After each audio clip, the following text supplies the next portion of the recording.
This is just a quick announcement for those members of the public who are online. We are waiting to achieve quorum at this time, and we will begin the meeting once we achieve quorum. Thank you very much.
opportunity for growth. Always. Okay, are we online? Okay, to the members of the public who are joining us via Zoom, we have not yet achieved quorum, but we expect to achieve quorum approximately 6:30. What we have chosen to do as the board chair is we've chosen to do the informational item, which is item number 15 at this time. It's expected to be a 20 to 30-minute item. Once the Ava Community Energy Board achieves quorum, we will then actually call the meeting to order and begin from that point. So at this time, Ava Community Energy is not formally called to order, but we are going to be proceeding with item number 15. Let me introduce the item, which is the Local Development Business Plan Review informational item presented by Annie. Welcome. Okay, thank you. I'm still making sure that I don't have any of my food in my tea. A little unexpected shuffle. Good evening, everyone. So tonight we're bringing forward the Local Development Business Plan Review. Some of you were here at the time that this was created. And for many of you, this might be a little bit more new. We can go to the next slide. Thank you. So this is we can go to the next one. Thanks. This is, the Local Development Business Plan is quite robust. It was a very extensive document. So I just wanted to note how I intend to present the information so that you know what's coming. But in this presentation, it's an overview of what was done between 2018 and 2023 with a high-level view of some of the efforts for this fiscal year and really for the next 6 to 12 months. There are some deep dive slides that I'm just going to speak to. I'll call out a couple items, but I'm not going to go through all of the details. But if there is interest from the board, we can schedule a follow-up presentation. We can do a special board retreat to review the information. But in the interest of time, we'll just be keeping it fairly high level here. And then at a future board meeting, we will be coming back to do a review of the Local Development Fund. So typically over the last several years, we have been earmarking money in our budget specific to what we call local development. So we'll be doing sort of a spend to date and sort of present the allocation and earmarking that is associated with those funds at this time. And so before we can go to the next slide, but before this one's just kind of a little break here. But before I get started, I want to clarify that local development, I think, has sort of evolved as how we think about it as staff, as the board, and members of the public, and often it refers to more of our programmatic efforts, but the Local Development Business Plan really spans pretty much every aspect of what we do at Ava Community Energy. So I'm going to present on things as they were shown in the Local Development Business Plan, but sort of with a forward view, I'll really focus in on more of our programmatic efforts. So here is a little bit of a history for those that are a little bit newer to Ava. So the Local Development Business Plan, I'm going to say LDBP, but I'll probably get caught a couple times, but it is a lengthy title. I want to tell you about it in the context a little bit of Ava and a very brief history for Ava. So of course we were facilitated by the Alameda County staff members and really championed by Scott Haggerty, who was a county supervisor at the time. And it started with a steering committee that consisted of local government elected officials and staff, as well as environmental activists, labor representatives, and members of the community. And that started in June of 2015. So it preceded the Joint Powers Authority, which was founded in 2017 and of course called East Bay Community Energy, or EBCE. So throughout this presentation, you'll see references to EBCE. Because at the time that was the name we were functioning under. So EBCE started service to commercial customers in June of 2018, to residential customers in November of that same year. So by the end of 2019, we had basically had 1 year of service to all of our customers. And then in 2021, we expanded to Newark, Pleasanton, and Tracy. And in October of 2023, we renamed to Ava Community Energy in anticipation of additional community inclusion in San Joaquin County. So the origin story for the LDBP and a bit of background. So it was really at the request of the steering committee that this came into being. And they wanted to create a roadmap of efforts to be implemented in the first 5 years of the agency. It was a very broad scope, while also being very tactical and specific. It was developed by a team of consultants really before there were many. I think maybe Howard and I were here while it was being developed, but there really weren't many staff members at the time. And then it was eventually approved by the board in July of 2018. There is a link to this document within the presentation, as well as noting the consultants and the advisors that were part of its development. Next slide, please. So just to make you familiar with some aspects of the LDBP, there were specific call-outs in the executive summary for goals and priorities. Specifically, relationship with our customers is the highest priority. Maintaining stable and competitive rates is essential. Prioritizing development and utilization of local clean energy resources, and actively supporting the development and maintenance of highly skilled local workforce. All of these things are key to the success of the agency.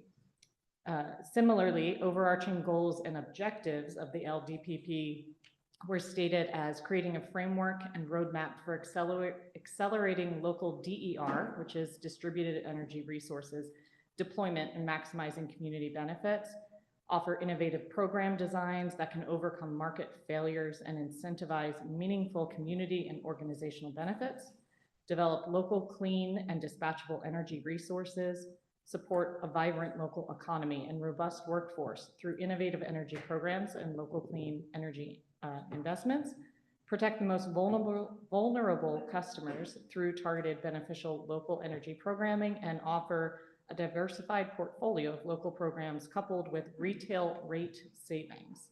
So it really covers a very broad scope of efforts within this first 5 years of the agency coming into existence. So next slide, please. So I wanted to share with you a bit of the outline for those that aren't as familiar with the document. So there are 3 different segments or sections of the document: the early action areas, supporting resources, policies, and strategies, ongoing analysis, implementation, and refinement.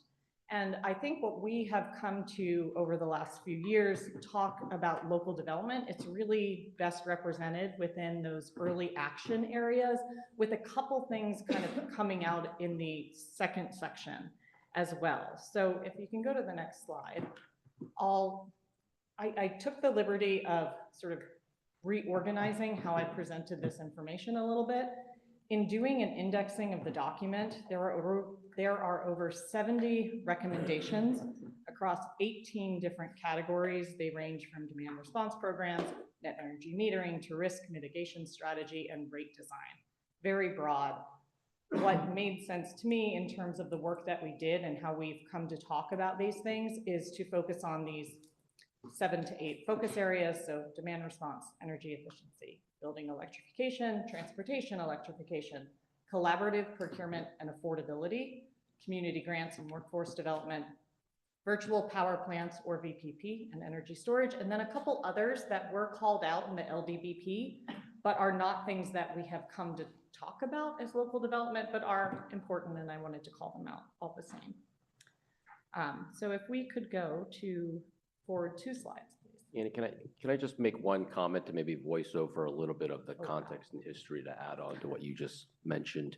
I just want to say that I think we're fortunate and lucky that we are a CCA where we have a very engaged, passionate, and involved community base, and they were part of that steering committee. They fed into some of the ideas here, and we're fortunate we work with a great set of consultants that did a lot of work on this analysis and produced this document that's oftentimes referenced, the local development business plan. All of that work, or the majority of that work, predated our agency's staffing. And so I think we've really seen it as our responsibility to sort of take some of the work identified there, really carry it forward, go implement, go test, go execute, go learn from those programs. And of course, it's going to touch on the wide array of things that we have gone and done, some of the lessons learned and things like that. This document was very, very broad and very what it tried to cover, not just on things that we may, traditionally think of as local development programs and services and things like that, but also included a lot of things just related to some of our core operations, integrated resource planning, technology build out, things of that nature, that each one of those individual topics could be a 100-page document easily in and of itself. And so I tried to capture that, and I think it was good in the sense that it tried to be comprehensive and identifying all of the things that we might want to touch. But obviously, it couldn't touch on anything in really any real depth. And so hopefully, as we review some of the accomplishments and takeaways from this, we can then, put off a future conversation about what we want to do in the future to continue some of this work. Because I think there are a lot of lessons learned, and there are limitations on how much we can get done in a short amount of time. And I think this document, it's great that we're going to be able to speak to a lot of those accomplishments and what we learned. But I think the document itself didn't intend to help us prioritize all of the many things that were identified there. So we had to really do that, show some short-term, near-term wins as a new agency, and determine where was the greatest value from a jobs creation, from a decarbonization, and from a cost-effectiveness perspective. So anyways, that's just a little bit more color there. Yeah, no, I appreciate that. Okay, I apologize for how small this text is. And I have to say, I don't normally bring up my notes, but I did tonight, and I can't actually see it. However, what this is trying to represent is a little bit more interesting than just a simple bullet list. But as I said, there are 70 tactical recommendations throughout the document. When we went back and thought about the work that had been done and how it aligned, I identified 38 efforts that were made by the agency in its first 5 years in existence. And I most likely missed some things. I'm not going to read through all of these. There are sort of better descriptions about each of these chevrons in the deeper dive, but I do just want to call out that these efforts range from supporting our customers through the first ever public safety power shutoff, you can recall that, to municipal fleet electrification, to establishing a new and different JPA with the sole purpose of leveraging CCA procurement power, to a pilot on, a pilot managed charging program. So it covers a lot of ground with this slide, and it is also color coded. If you have a hard copy, it might be easier to see. The green are things that we completed and are sort of wrapped up. The very light teal are complete, and we definitely learned some things, meaning it didn't go maybe exactly as we expected, but we still found a lot of value in the experience and the learnings that were pulled out of it. Ongoing is the dark blue, and then the pink are things that have been under development, and this will lead in nicely to the slide where I talk about the next 6 to 12 months. But at this point, we could go to the next slide, please. So I did want to call out here that there were certain recommendations within the local development business plan that we very intentionally did not pursue. And that was for a variety of reasons. Some of them, most of them, were sort of operational constraints, or in some cases, was financial feasibility. So just wanted to be, open and candid about those things that we did not pursue within the plan. Specifically, under building electrification, there was a suggestion that we could basically become a natural gas provider, and then use that revenue stream to support electrification programs. That was not seen as a priority in our initial 5 years. The second chevron there on collaborative procurement is a lot of things associated around solar generation and net energy metering. These proved to either be sort of operational constraints, billing operations primarily around like community net energy metering, which is the aggregation of multiple projects into what is treated as a single project from a billing perspective. Feed-in tariff, these have not proven to be financially feasible. And then the last one was a suggestion on adders for residential solar installations if prevailing wage or union labor was used, and that's just not information that we collect and have the means to sort of enforce and apply. Next was energy efficiency, develop a stable of pre-qualified vendors. I mean, this is something that we are sort of looking out into the future to potentially do, but in our first 5 years, that was not part of our priorities. Next, we have customer financing. This was not something that we focused on. The recommendations were to partner with property assessed clean energy providers or do on-bill repayment or on-bill financing. We did sort of a flavor of that with the Piedmont Pool electrification, which will be paid back on the loan, but we did not do that for our standard residential customers. And then there was a suggestion that we improve and clarify zoning and land use laws for large systems. That would be taking a very big bite out of something that I think many of you are probably familiar with and is quite an exceptional effort would have to be made for us to venture into that. So we can go on to the next slide. So with that sort of, what the plan sort of laid out to do, what I felt that we did, what we intentionally, did not pursue, and now here we are looking forward. And a lot of these things here have been under development within this time frame of 2018 to 2023. They are very involved, complex programs that are not going to appear out of nowhere. They have taken a lot of work by a lot of people to get to this point. And I do want to spend a little bit of time sort of talking through these. So under the first chevron, and here I've sort of summarized it into these 5 categories. So the transportation electrification, our DC fast charging network, which we are calling Ava Charge. I am very excited to say that the first station in Oakland did in fact go through commissioning. It is not fully open to the public, but it is there, and it will be in the near few weeks will be available to the public. And this is the first of many stations, and this has been a massive effort by staff and developers and consultants that we're very excited about. Ava Bike Electric will be coming in the next year. This is a $10 million incentive program for e-bikes. This will be for all residents of Alameda County, including the city of Alameda and customers who have opted out because of we have funding from ACTC. And then the last one, I won't say too much about because it's a bit of a mouthful, but it is a lot of work. It's day ahead real-time pricing.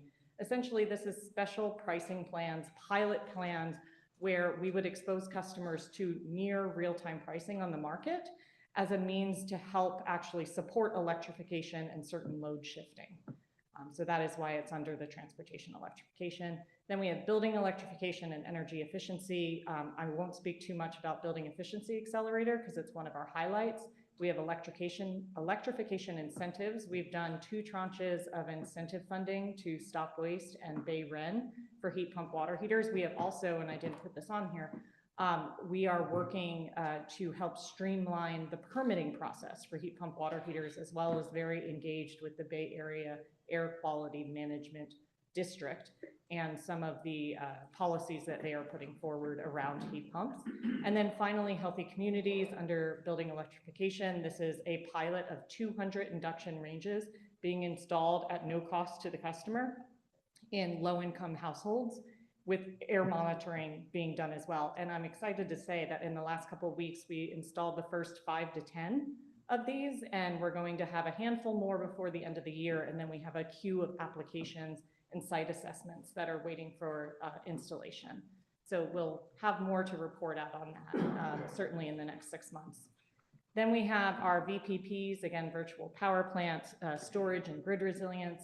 Critical municipal facilities is a very much happening right now. Some of you might have had this come to your city council recently, where we're looking for approval for a power purchase agreement. So we are working with a developer, and then we are sort of contracting directly with 6 cities to basically pass through some of the benefits of that power purchase agreement so that 30 projects of solar and storage can be installed on municipal facilities and become local resilience hubs on things like senior centers, community centers, firehouses, things of that nature. And then we have our solar and storage program. This one will be coming up next year, and this is incentives for battery storage, with half of the incentive pool being for resilience hubs and increased incentives for care customers. Then we have our managed charging program. This one's called Smart Home Charging, and we're planning on launching this in January, early February of this year. And then our DERMS, which is an acronym we all love, it's Distributed Energy Resource Management System. And it's essentially the backbone of the software support that creates virtual power plants. So how do you interact with these distributed assets, whether it's batteries or your load shifting? That is all done through that software. So setting that up, setting up the data integrations, it is a big effort, which we are already underway and doing in order to support our managed charging program. And then we have community grants and workforce. I'm going to try and speed up a little. So we have a couple grants already in market. I want to call out the last one, which you will be discussing tonight as your action item, the Resilience Hub Grant and Technical Assistance. I think that one has had a lot of discussion here in public meetings, and so we're excited to move forward with that work. And then Affordable Clean Power. We have ongoing outreach to Karen Farah. We have DAC-GT. This is Disadvantaged Community Green Tariff, what we call AVA Solar Discount. This is a really exciting program. It is local projects that sort of a one-for-one production are then offsetting the cost for identified customers. So they get a 20% discount. They're being served by 100% renewable energy. And we just got, as of November 18th, we just got approval to expand this to additional communities. So our prior capacity did not cover Pleasanton, Tracy, and Newark, or Stockton and Lathrop. We now have capacity to serve customers there, which is great because this is 20% discount on top of a care discount. And so this is going to be great. And we have 5 exciting projects in San Leandro, Oakland, Hayward, and I'm forgetting the last one, Tracy, where we are developing solar projects to support this program. 2030 carbon-free goal, I'm going to come back to that. And then we have service to Stockton and Lathrop, which we all know is coming. I am excited to share with you that just this week, or no, last Friday, we received our certification letter from the CPUC indicating our earliest start date for San Joaquin County Unincorporated for January 2026. So that has sort of passed that regulatory mark, and we will hopefully be identifying a board member and swearing that board member in the early part of 2025. Okay. All right. Next slide, please. Okay. The other important part, I think, in the spirit of the local development business plan, there was a lot of focus given to equity metrics, which can at times be hard to track. I tried to roll them up to these like headline numbers, and there are 2 slides of much more detail after this. But affordability and resilience, in this 5-year period, we spent about $26.5 million of investment in affordability and resilience. And what I'm calling customer engagement touch points, these might not each be a unique customer, but basically 218,000 times we conferred this benefit to our customers. If you look at this fiscal year, we're nearly at $30 million investment and 200,000 customer engagement touch points. So I really think we're making some good advances and really have the right focus on these things. In the next 2 slides, you'll see I broke it out to equity metrics for programs that are completed, programs that are ongoing, and then programs that are coming up. If we can go 2 slides ahead, I'm just going to focus on the coming up. The rest of the information is there, but I want to highlight that the Ava Bike Electric program, which I spoke about, $4 million of the $10 million is set aside specifically for care customers, and they get a higher level of incentive to increase, low carbon mobility for that population. Healthy communities I spoke to, resilience I spoke to, the DC fast charging network. A lot of work went into this in the siting portion, both working with our municipal partners and space that they had available. But also looking at where are the high density multifamily houses where people don't have access to good at-home charging, and so would then be more reliant on this public fast charging. So we're citing these stations, these network stations, near multifamily, high-density housing within sort of downtown urban centers, with the idea that we are supporting that population and also hopefully increasing EV adoption for renters and multifamily residents. We can go 2 slides ahead, please. So that is the overview. I did want to hit on 7 highlights. If you can stick with me. Are we still good to continue with this item? Or Yep. did you? Okay. We're Thank you. gonna, just to answer that, we're gonna do the full presentation. We've achieved quorum, and then we'll call quorum so we can do deliberations at that time. So, Okay. yes, please continue. Thank you very much. Can we go 1 slide further? So the first thing I want to highlight, because this was done so early, which is just, it is extremely impressive how quickly the team of staff members were able to put together an RFO to look for local renewable projects and then execute on this so that by July of 2021, we had an operational local wind project, which we then called the Scott Haggerty Wind Energy Center, or SHWEC. It replaced 569 sort of older technology turbines with 23 more modern, more efficient turbines. It's 57 megawatts. It was $20 million in local investment and 115,000 labor hours, which are fantastic. We do have additional local projects coming up. There's an Aramis project in Livermore, which I can touch on later. We have COLA, which is energy storage just outside of Tracy. And then we have those 5 DAC GT projects. These are all solar projects, rooftop projects that will then translate into direct bill savings for customers in the AVA Solar Discount Program. And all of these projects, they can really only happen if we have good financing. And AVA was the first CCA to leverage the prepay bond mechanism. I won't go into this because Howard could speak far more elegantly than I could, as he was the lead on all of this work. But in total, it has been $3 billion in transactions and saved tens of millions of dollars for our customers. Okay, next slide, please. The next 2 slides will focus on some early resilience efforts.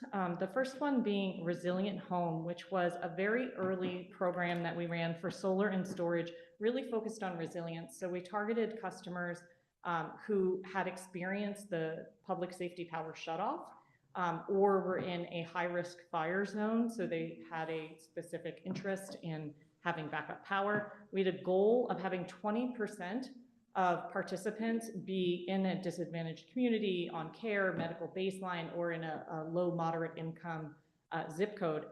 We actually ended up with 22% of the portfolio falling within that customer demographic. We also had a lot of lessons learned. I think one thing that I took away, specific as like having a customer lens, is that when you tell someone this is all still new concepts, we're going to control your battery at times. If the power goes out, it's yours, but at other times we're going to control your battery. If you tell them that and then you don't do anything for a while and then you do it, they don't understand and they back out. They just unenroll. So I don't know how many of you participate in a demand response program, but they'll occasionally, turn down your thermostat, or I have a smart plug on my fridge, they'll turn my fridge off. They will do this at random times with, as an energy geek, I'm like, there's no issue on the grid.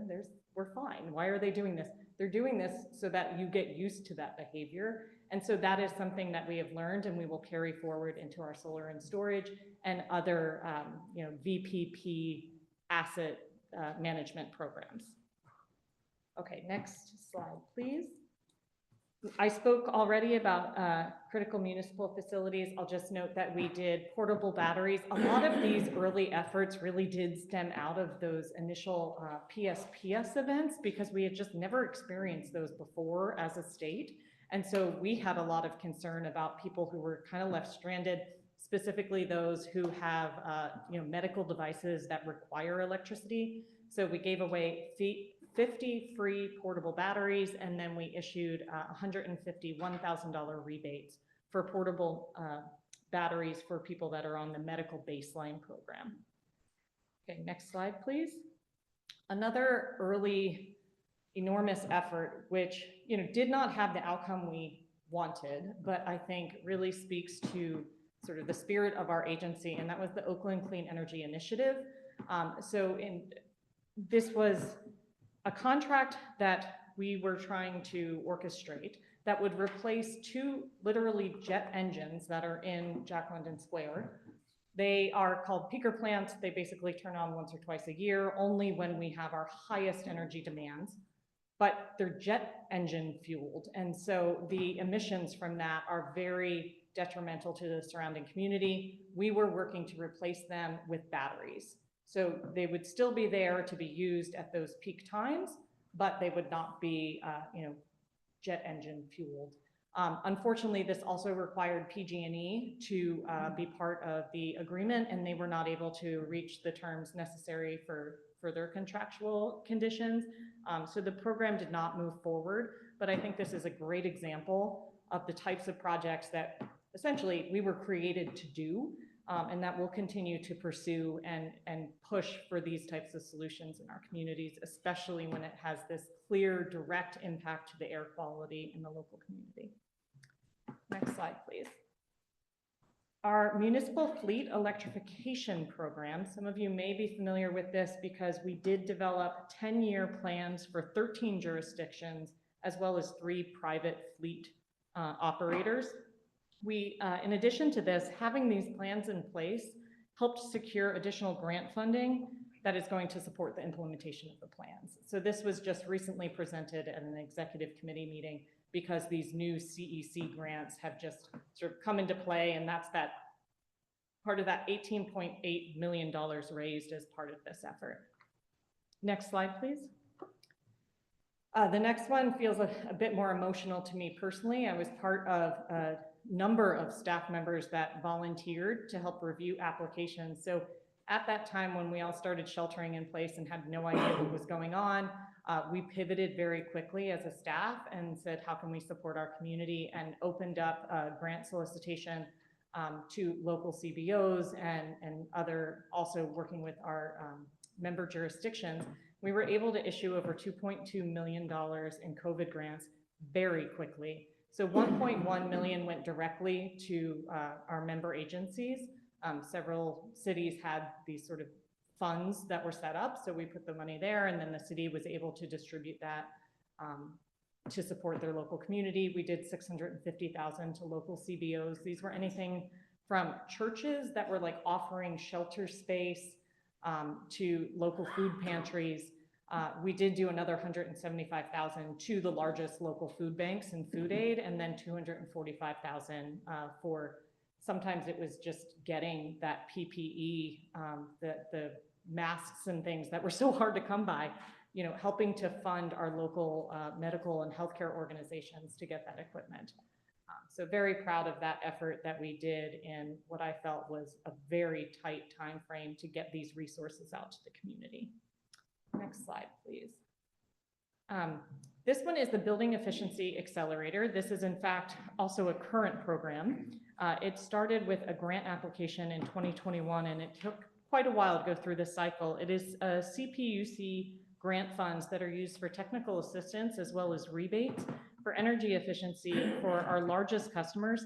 And when you think about these largest customers, even if they can make just an incremental improvement in efficiency, it can have quite dramatic impacts, both to reducing their own sort of associated GHG emissions, but also to us as a load serving entity if that is sort of a peaky load. So there's a lot of benefits to our communities, to the customer, there's some cost savings, and then to us as a load serving entity. So that has been a great program. We have about 30 large customers participating in that right now. And then the final highlight I have on the next slide is the municipal support highlights. Knowing my audience here, there is also a more robust appendix at the end of the presentation. A lot of these things I've spoken to already, so I won't go too in depth. I do want to call out the last item in the technical assistance block. And this was, we provided through bringing technical consultants on board, assessment of multifamily housing EV charging, again, focused at those communities that have a higher barrier to entry to this EV conversion or transition. And so those assessments were done at 35 sites across 5 different jurisdictions in our service territory. The other thing I wanted to point out was on the power side. So with our Bright Choice savings in these first 5 years, our customers saved over $72 million compared to PG&E. I'm also really proud that 7 of our cities did transition to 100% renewable 100 for most of their customers, with an 8th coming next year with Fremont. And this is something that is not offered by the incumbent utility. And in fact, individual customers can't even opt into a 100% renewable program because those have all been capped. So that is part of what I feel like AVA has done to support our member agencies and sort of fulfill that promise of why we were created in the first place. Next slide, please. So these are some of the key takeaways after, that's the conclusion of our highlights. But essentially, a lot is possible, and the LDBP acknowledged that in the beginning, but now that we are a more mature agency, we're more mature operationally, we have a larger staff, like we're really set up to do more great things. And, with a lot being possible, we also have to balance those aspirations with what is feasible and really take those lessons learned into this next phase, which is really about prioritization. So it was a comprehensive and really audacious document that helped guide us in the early years. We executed on a lot, and now it's time to focus, prioritize on our core programmatic initiatives. If you can bear with me, I will maybe just maybe I'll just speak to them rather than going through the slides. It'll be a lot faster. I do want to call out, if you can go to slide, I can't even see what that says. It's so tiny. I'm not sure, but I did want to call out our induction cooktop lending program was not something that we highlighted. This is it's a program that we've just recently wrapped up, but was functional for the first several years of service. And it was 475 lending sessions, all free, across 15 different sites in our service territory to give people the opportunity to experience induction cooking. And then with people being able then to make the decision about whether they would convert their home natural gas stove, or maybe they would just use the countertop version. If you could go to the next slide, there was a couple other things. Thank you. This is so tiny. This is collaborative procurement and affordability. Under the 2030 goal, carbon-free goal, it is one bullet. This is not to scale. This is a massive effort, largely led by our Power Resources team. And with the expansion of our service territory, with everything we're all reading in the news about data centers and AI and the amount of consumption, energy consumption that those bring, and even all of our electrification efforts, committing to this 2030 goal and making sure that we are on track to get there is an incredible effort. And our team should really be commended for it. And I'm very proud that we continue to hit those numbers year after year since we set this goal initially. And in order to do that, there was a gigawatt of new renewable contracts that were signed during this time frame, which is a tremendous effort when you figure we did not exist prior to 2018. And then I think just the very last couple things, if we could go to the slide that has Aramis on it. This was briefly noted earlier. This is the Aramis Solar and Storage. This is not a power project. This is going to be resource adequacy, which is one of those products that sit behind the power that you don't see and probably don't understand, but is very critical to the functioning of the grid in California. So we are an off-taker for resource adequacy. The primary power off-taker is our sister organization in San Francisco, Clean Power SF. But I wanted to highlight that this is a local project, that it's going to create 400 living wage all union jobs, that there is a PLA or party labor agreement in place, and that there is expectation for significant local investment through tax revenue and procurement and indirect benefits. And the next two slides are just outlining all the many projects for power that we have contracted, which leads us to the community grants and workforce. I wanted to highlight on that slide, if you can go 3 ahead. A very important component of what we're doing for workforce and environmental justice was, some of you might remember this, we did just pass it January 2024, but it was in progress at the end of 2023, so I put it in here. But showing our commitment to these values and priorities as we contract for new renewable generation, NRA, within our service territory. I thought that was a critical highlight to point out. And so with that, I think I will wrap it up. There is other important information here. Maybe we can come back to it, but I just want to end with a summary of saying, again, local development business plan. It was very comprehensive, 70 tactical recommendations within our first 5 years. And I've been here since 2017. So I feel like I can say I've, at least observed all of this, and I'm really proud at what we've done and achieved at the same time while we just set up the basic operations of this agency. And I'm really looking forward to a focus on executing and delivering on the benefits to our customers with these incredible programs that we have coming up over the next 6 to 12 months. And just reiterating that this year is really about prioritization and execution.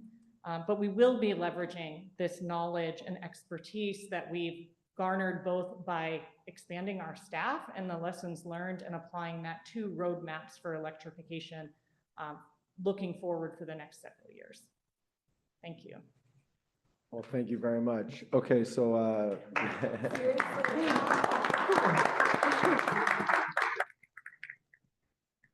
Member Cobb, you have to wait. We have to call the meeting to order first. Apologies. So appreciate everyone's flexibility. I'll just explain what we're going to do. We're going to go ahead and call the meeting to order, take roll call, do the Pledge of Allegiance. Member Calb, you'll have the honor of that. And then public comment, which is item 3, will go after we complete this item. We'll complete this item fully and then come back to the normally scheduled program, I guess. So with that, welcome to Ava Community Energy, our last meeting of 2024, December 18th. It is 7 p.m. at this time. And with that, can we please have a roll call? Raisa, welcome. Thank you. Alameda County, Albany, Present. Berkeley, Present. Dublin, Emerville, Present. Fremont, Hayward, Present. Lathrop, Livermore, Newark, Oakland, Piedmont, Present. San Leandro, Stockton, Tracy, Union City, Present. Community Advisory Committee, Pleasanton, Present. we have a quorum. Excellent. Thank you very much. And with that, if I could please ask if you're willing or able to rise for the pledge. And Member Calb, as it is your last meeting, would you please do us the honor? Allegiance to the flag of the United States of America and to the republic for which it stands, one nation, under God, indivisible, with liberty and justice for all. All right. And with that, we will now continue with item 15. We are working on clarifying questions by members at this time. Member Calb, I saw your hand raised. Did you have any clarifying questions? Okay. Member Roche, welcome. Thank you. Sorry for my tardiness. Thank you so much. That was amazing. It was just a lot, and I just really appreciate getting that year-end sort of summary. That was great. Hayward has benefited from a lot of these programs, and one of the things that was really helpful for us was the technical assistance for the REACH codes. So I'm wondering, are you going to continue that for 2025? I'm going to turn a lot of these questions Okay. over to JP Okay. Ross, who leads our electrification efforts. It's not in our plans right now to provide reach code support again as we did the last time. Okay, and I mean, did you find, it was very helpful for Hayward, that's what I've heard from our staff. Why are we not gonna continue, just given that, that kind of work on the municipal level, I think is what's helping all of us get to these goals, for 2030, so tell me why that's not. It's been a kind of matter of prioritization and focusing on some of these larger deliverables that we've been working on for multiple years and just staff constraints. Okay. Okay, thanks, that's all I had for. Okay, any additional questions by members in the room? Oh, so, yeah, member So just Gonzalez. two quick questions. The first one being, so the chevrons, Yes. would we think of these as our strategic priorities? I think for the area of local development or local programs, yes. Perfect. And then I know that on the slide immediately preceding that one, which I think is 11, there was a reference to customer financing. Correct. For a young, growing organization, probably didn't make a lot of sense. Somewhere in here, and all the many things you talked about was the importance of partnerships. I'm wondering, as we become a billion-dollar or multi-billion-dollar organization, would we revisit that question potentially about finding a partner where we might use on-bill financing, but we're not really the financier? Yeah. I think a great example of that was a pilot we ran with Block Power. But JP, do you want to speak to what Block Power tried to do and some of the challenges we faced? Yeah, I think we have a couple of examples of working with partners who provide financing. So Annie talked about our Resilient Home program, which was with Sunrun. They're providing kind of residential PPA financing for solar and storage. We also worked on the Block Power home electrification. There was a financing element of there. So, you know, a third party bringing capital. It's certainly an option. Some of the learnings there are that you're then tying yourself, your agency, your customer's experience to another party. So really vetting that party and making sure that, you know, you've got confidence that they're delivering really good service, really good pricing. You know, you lose a little bit of control there. And so we're certainly taking those learnings into, say, how we launch our new solar and storage program, which may be a bit more of an open process. Like, we encourage people to go get multiple bids and give customers some flexibility of who they choose, because the financing options are out there. And so it's a little bit of a question of, do we insert ourselves in that position and tie ourselves to it? Or do we educate our customers so that they know what's out there and they can go select kind of the vendor that they want? It disaggregates us a little bit from the long-term relationship of, like, you selected this for us and now we're tied to them. Perfect. Those are my questions, sure. Okay, any additional questions by members in the room? Igor. Thank you so much for this comprehensive presentation, and just really, really exciting to see everything that the agency has accomplished in, what is it, 7 short years. I did have one quick clarification of a question. AMP has been referenced a few times around enrollment. What does that stand for? That's not Alameda Municipal Power, is it? Well, in some cases it is, because we are working with Alameda Municipal Power on some aspects of the AVA Bike Electric program, but AMP in this instance refers to the Arrearage Management Plan. And this sort of came out of the pandemic as we saw higher percentages of customers with high arrearage on their bills. So first we participated, and Kelly's here, she could speak more to this, in CAP, which was California Arrearage Payment Plan, I think, where the state actually applied, made money available, and we worked to apply that to customer bills to the tune of about 13.8 million. But there were still, it was for debt from a certain period. So there were still people who had a lot of debt associated with their utility bill. So Arrearage Management Plan is financial assistance. Do you want to just give the highlights? Yeah, sure. Quick highlight of Arrearage Management Plan. It's a program that is available only to CARE or FARA customers, and it allows customers to essentially erase their debt if they pay their bill in full over 12 months. So they have as long as they make on-time payments, their debt is removed. So a 12th of the debt that they had on their bill is removed essentially a 12th at a time. So over a year, they could remove all of that outstanding debt. Thank you. The EV charging pilot program collocated with multifamily, what are the jurisdictions in which this is currently being piloted or envisioned for a pilot? Okay, I think there were 2 different things. The EV charging pilot was very small. It was about 100 customers, and that's done. And that was just home charging, managed charging. But I think what you're referring to, well, it It's might, multifamily. so we did multifamily site assessments.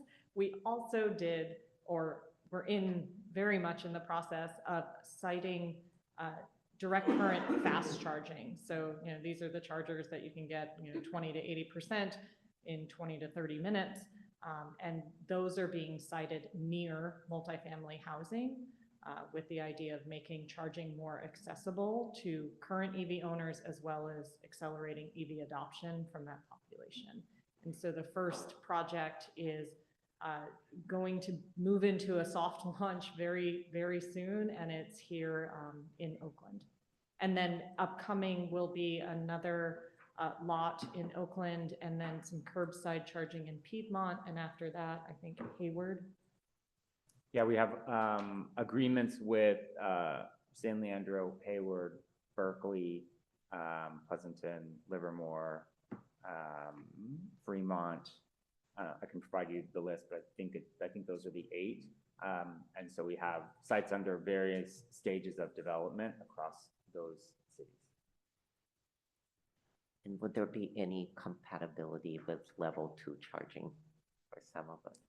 We're only developing level 3 charging at those sites.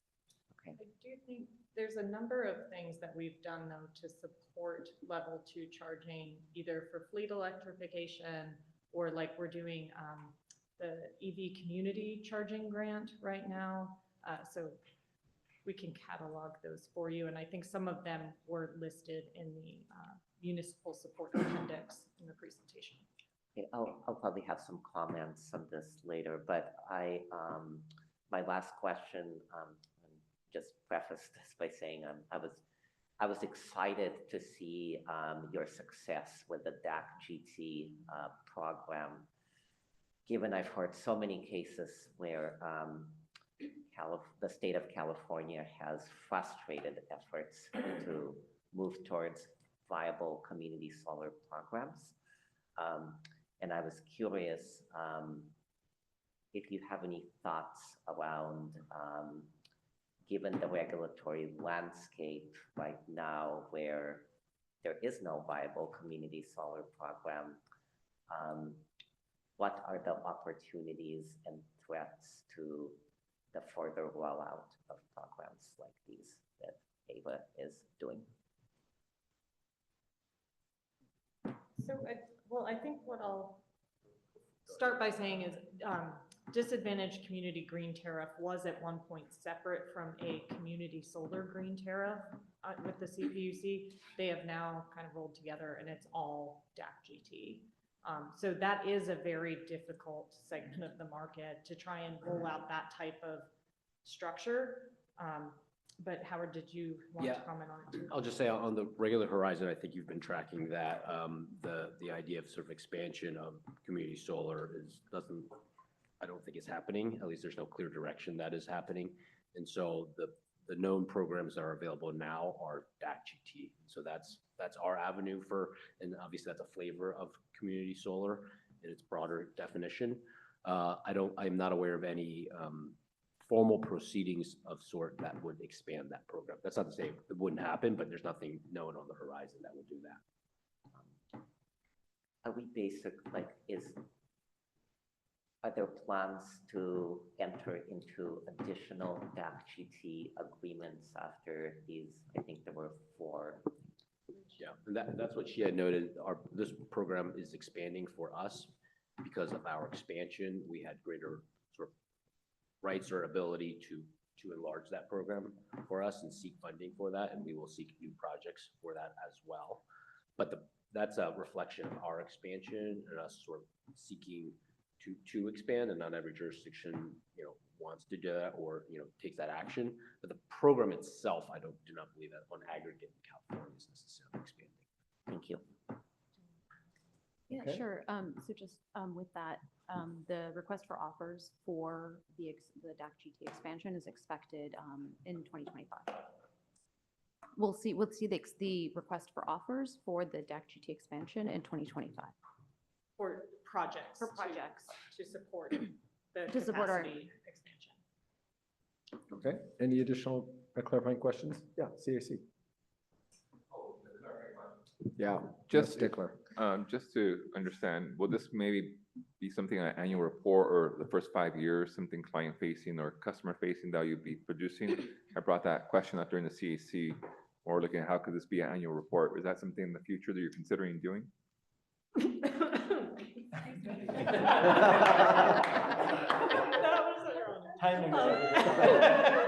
And you want me to step in here?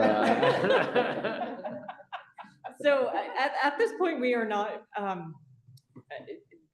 putting together something beyond the presentation to sort of reflect back on the 5 years. I wish we had the bandwidth to do it, but honestly, this next 6 to 12 months is so heads down execution on some core deliverables. But I know that Howard and I have discussed sort of moving forward, having an annual report, so that it doesn't quite feel as massive as looking back for 5 years.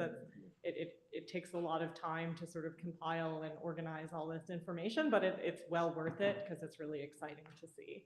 But I think going forward, we'll be looking to do sort of annual report backs. And one more question. Hopefully I'll surprise you again. The resilient home, is that something I see it's going to be coming in 2025 again, or no? No, so Resilient Home, it's technically, from our standpoint, it's still ongoing because we still have a contract with Sunrun for some of the asset management of those batteries, but it is not open to customers for enrollment. But it was an incentive, an upfront incentive for battery installation, which is what we're working on with our solar and storage program, which will be launching in 2025. That's for residential, commercial? It is residential and then higher levels for care. And then the only commercial under that program is resilience hubs. So it has to qualify as a resilience hub for a commercial project to be receive incentives under that program. Thank you. We just caught the technical challenge that the camera wasn't on, but thank goodness the presentation still presented. So we'll keep going. Any additional clarifying questions in the room? Seeing none, any clarifying questions by members virtually joining us? Seeing none, we'll go to public comment. Is there any public comment on this in the room? Please step forward and approach the podium. Seeing none, I know I have to do it. So. Is there any public comment on item 15 virtually? Yes, we have 2 members of the public with their hand raised. Okay, we will have public comment maintained at 2 minutes and ask for decorum to be maintained. Thank you. Jim Lutz, you're recognized for 2 minutes. Yeah, Jim Lutz, I'm on the CAC, but I'm speaking for myself right now. This is very impressive, and I want to commend and thank staff and the board members who've worked on all this. And I know Annie said they got lots of stuff to do, so they want to sort of step back and deliver. But I think that now that Ava's up and running and being so successful, it's time to be even more aggressive. But I don't work there, so that's one perspective. The other point I wanted to make was the LDBP originally was focused on a lot of power generation and resources in our territory. And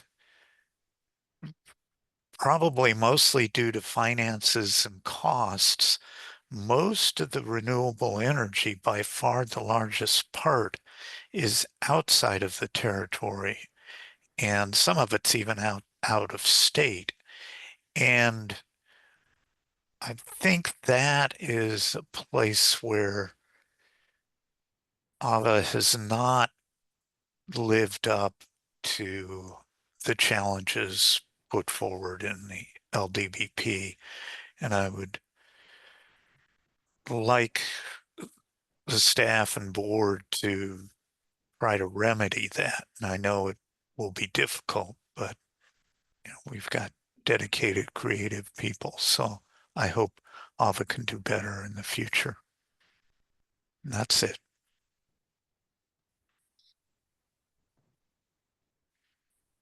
have any additional speakers online? Yes, Jessica Tovar, you're recognized for 2 minutes.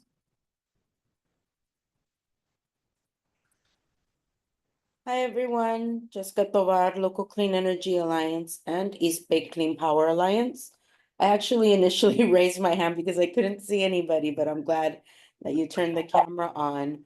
I just wanted to say both congratulations and appreciation for all the accomplishments of the agency and just really recognizing a lot of the hard work of the initial steering committee that really advocated for the local development business plan. There's still so much more, that we would like to see.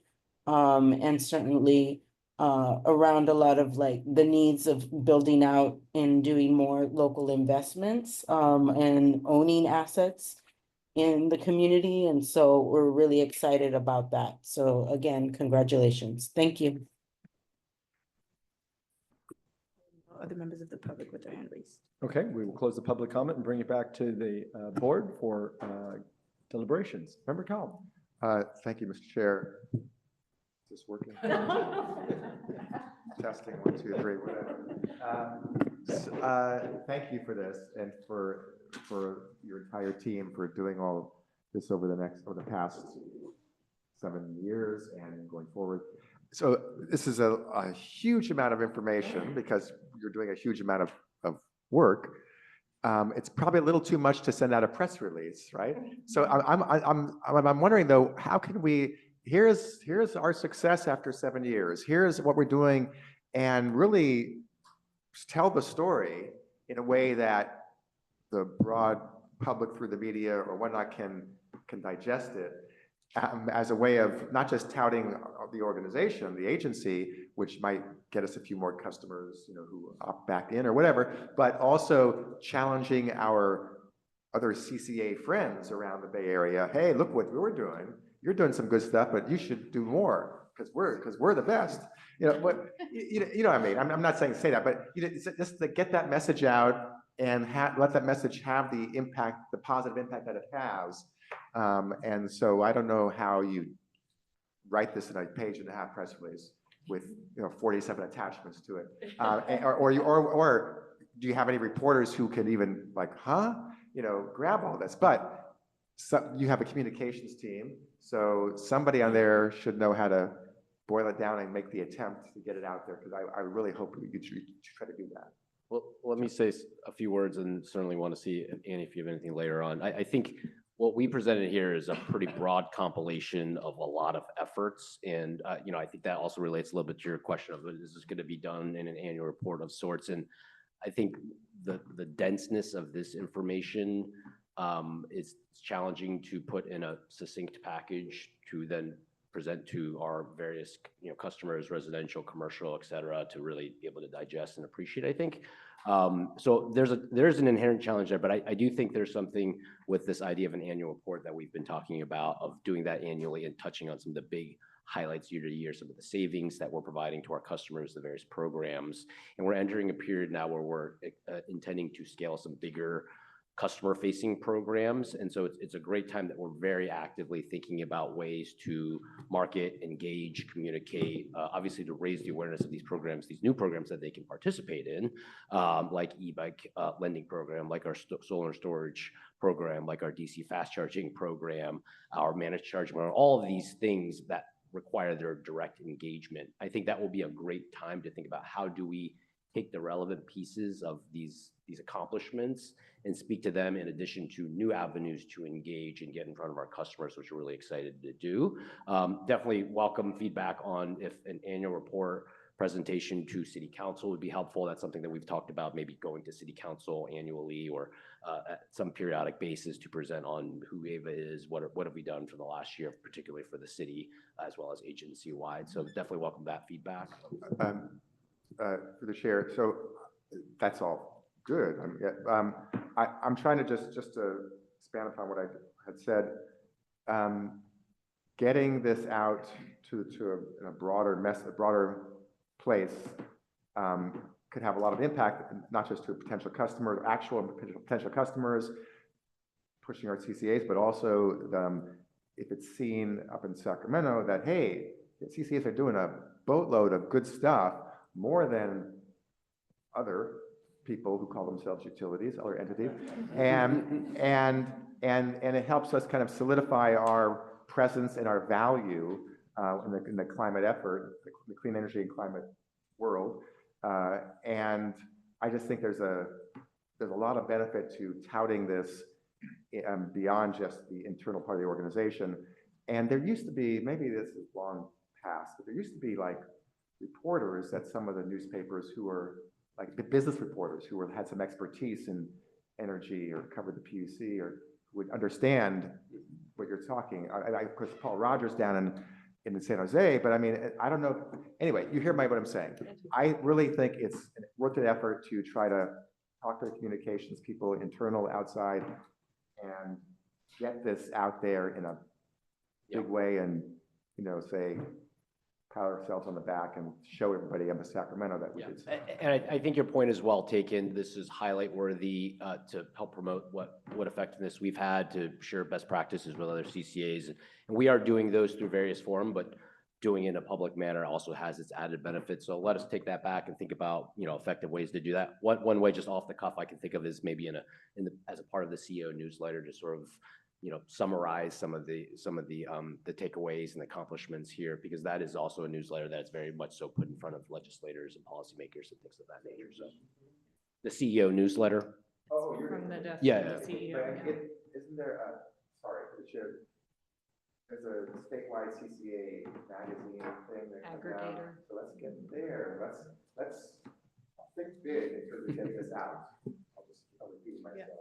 I will just say, certainly our public policy team has come to us and asked for one-pagers summarizing this depth of information into one page, because they walk it around Sacramento. So it's definitely, they hear that.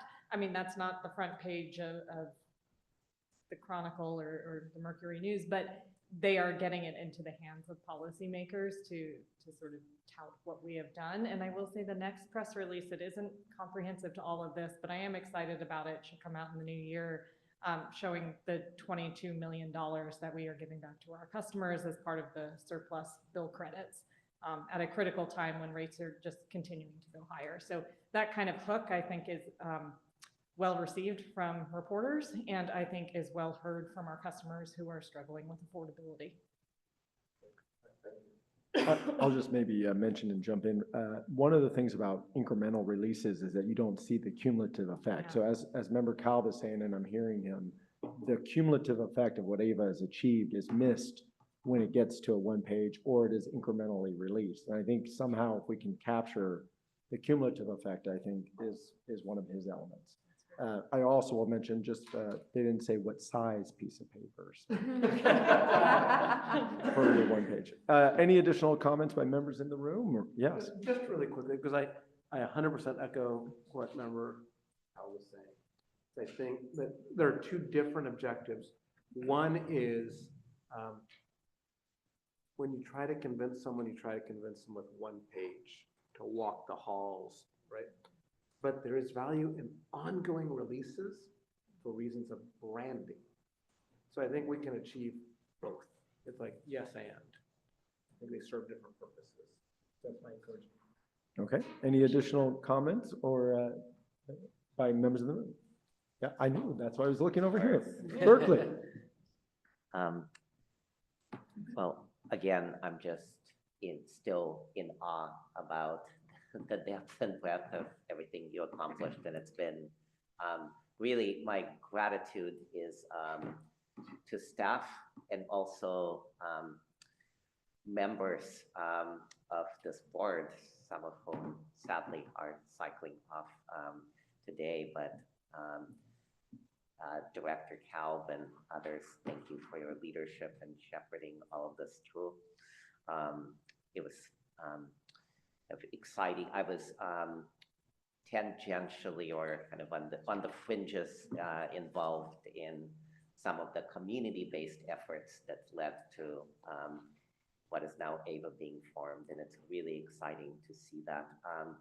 And so I will just say, I will challenge all of us as we look into the next 5 years and rolling some of these wonderful initiatives out to never lose sight of equity, whether it's and we've heard extensively from the community around, what is a resiliency hub,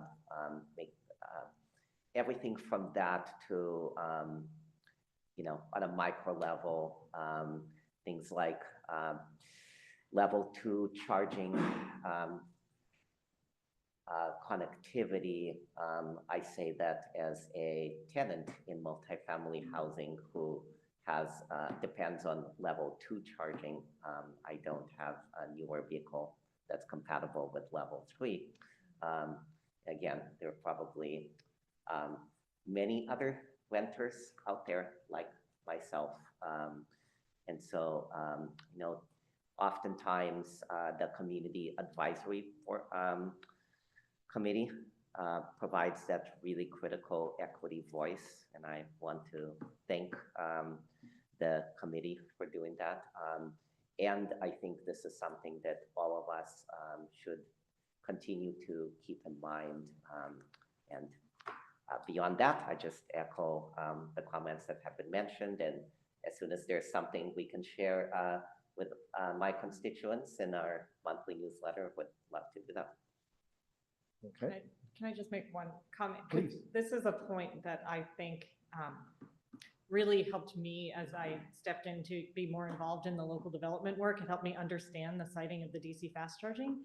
And that was in multi-family or multi-unit dwelling, if you site the level 2 charging there, you're taking up capacity in the building, and therefore you're sort of blocking out other electrification measures that can't be moved off-site. So that was part of our logic in doing the DC fast charging, understanding it's not compatible with your car, which is a unique situation. Well, not unique, but not the majority of the market.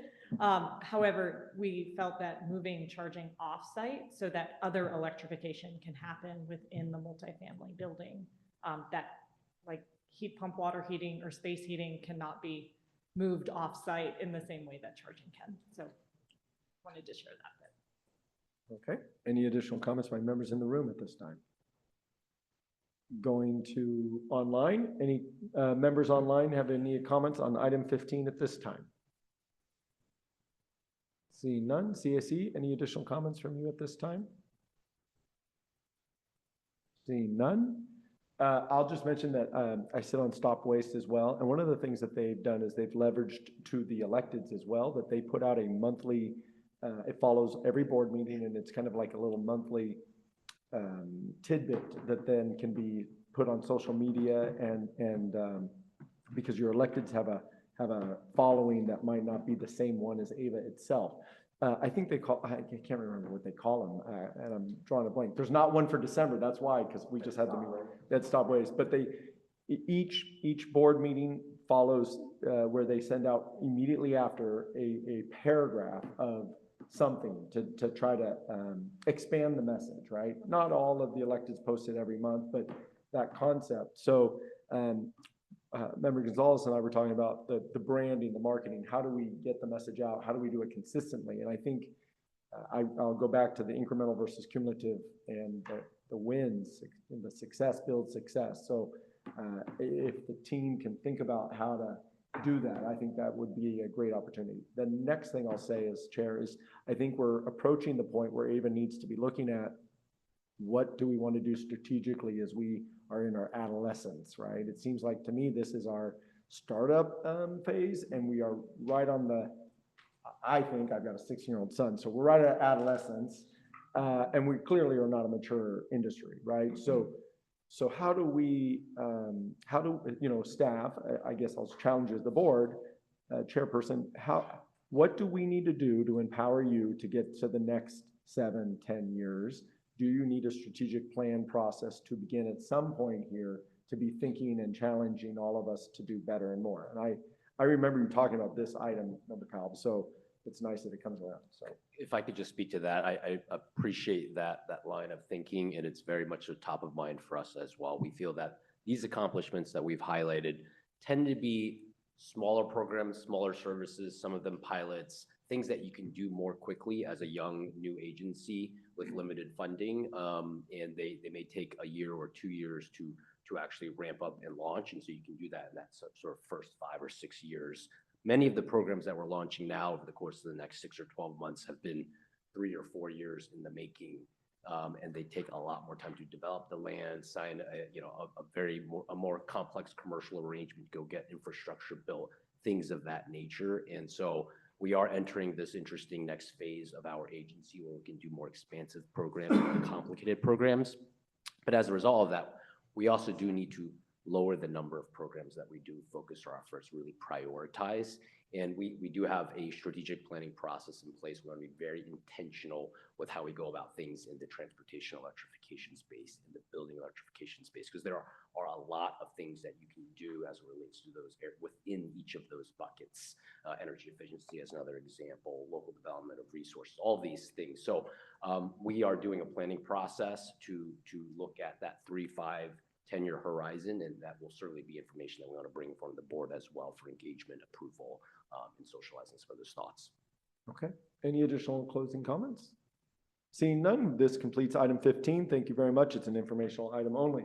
So we've already obviously just started the meeting. We're going to resume item 3, which is public comment, and get back on our regularly scheduled program. So with that, item 3, this is public comment.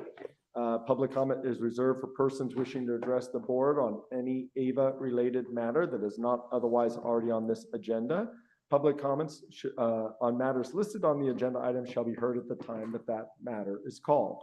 As with all public comments, members of the public who wish to address the board shall be limited to 2 minutes per speaker and must complete an electronic speaker card. If you are in the room and would like to address AVA during the public comment period, please approach the podium at this time. Seeing none, any public comment online? There are no members of the public with their hand raised online. Okay, public comment is closed. We're now moving to item number 4. Item number 4 is a closed session public comment. And we will be moving to closed session. So members online, if you can get ready, it's a calendar invite.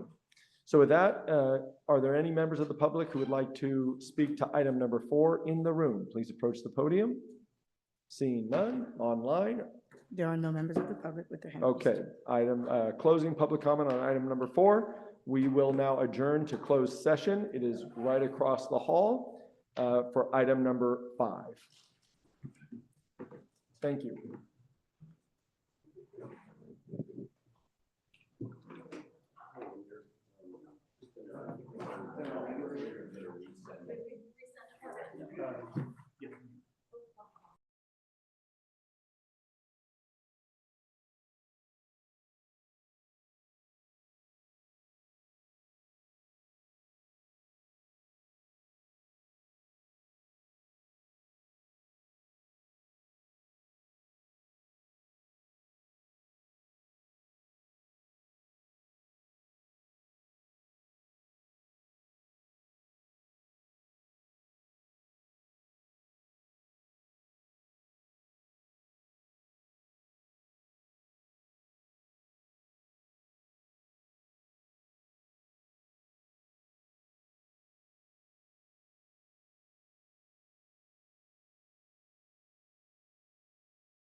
Raisa, I will need the link for the closed session, please.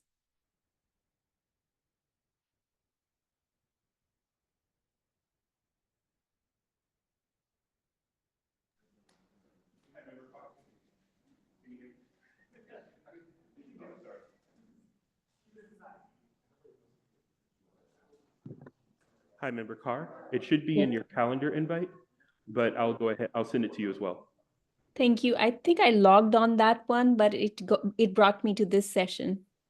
Thank you so much for resending.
Member Carr?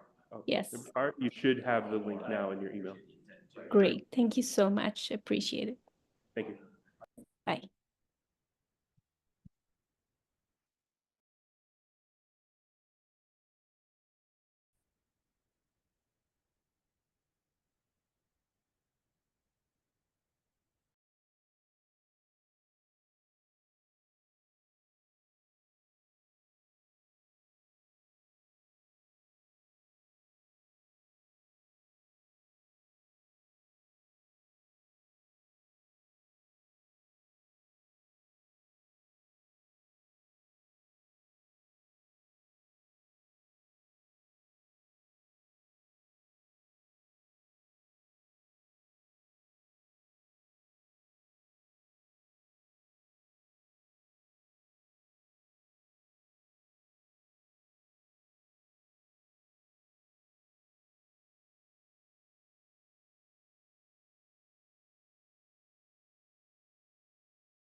Oh, no problem.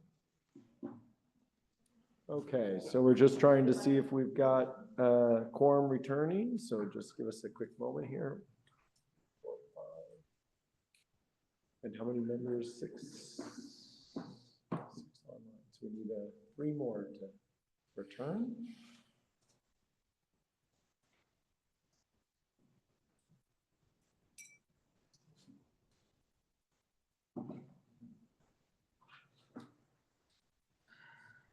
Just a quick more moment, please. I'm trying to get back to quorum here.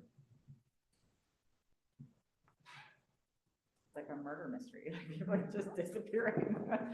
Who done it? Where are they? I hope not.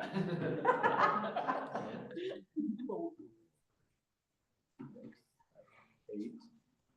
And we have quorum. Yes. Okay, thank you very much. We're going to go ahead and resume. We've completed item 5 and item 6. There is no reportable items from closed session. So that completes item number 6. With that, at almost 8:30, we are to consent. The consent calendar can be moved with one motion. It contains items number 7 through 11. Does anyone want to pull anything off of consent? Any board member wish to pull anything off of consent in the room or online? Seeing none.